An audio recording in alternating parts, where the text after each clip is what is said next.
और नालागिरी हाथी।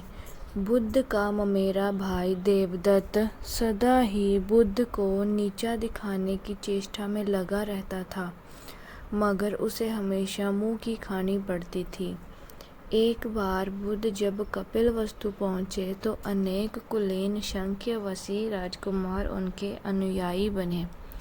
देवदत्त भी उनमें से एक था। कुछ समय पश्चात देवदत्त ने भी कुछ जादुई शक्तियाँ प्राप्त की और एक बार उनका प्रदर्शन मगध के भावी सम्राट अजातशत्रु के समक्ष किया। वहाँ एक शिशु के रूप में प्रकट हुआ जिसने सांप की मेखला बांधी हुई थी। तभी से अजातशत्रु उसे परम आदर की दृष्टि से देखा करता था। कुछ दिनों के पश्चात देवदत्त मगध से लौट रहे थे।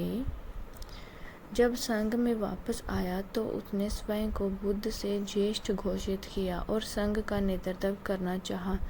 भिक्षुओं को बुद्ध से विमुख करने के लिए उसने ये कहा कि बुद्ध तो अब बूढ़े हो चुके हैं और सठिया गए हैं, किंतु भिक्षुओं ने जब उनकी बात नहीं सुनी तो वह बुद्ध और संघ दोनों से द्वेष रखने लगा।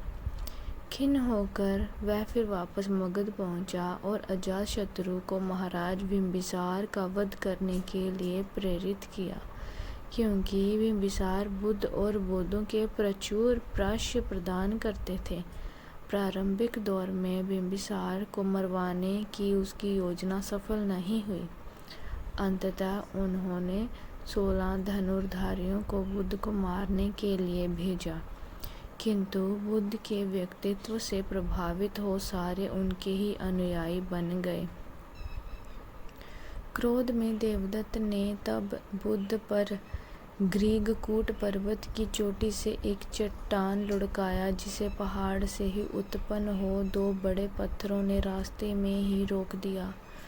देवदत्त के क्रोध की सीमा न रही। उसने एक दिन मगध राज के अस्तबल में जाकर एक विशाल हाथी नालगिरी को ताड़ी पिलाकर बुद्ध के आगमन के मार्ग में भेज दिया। नालगिरी के आगमन से सड़कों पर खलबली मच गई और लोग जहाँ तहाँ भाग खड़े हुए।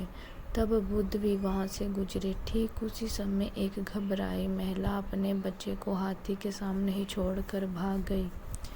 जैसे ही नालगिरी ने बच्चे को कुचलने के लिए अपने पैर आगे बढ़ाए, बुद्ध उसके ठीक सामने जा खड़े हुए। उन्होंने हाथी के सिर को थपथपाया।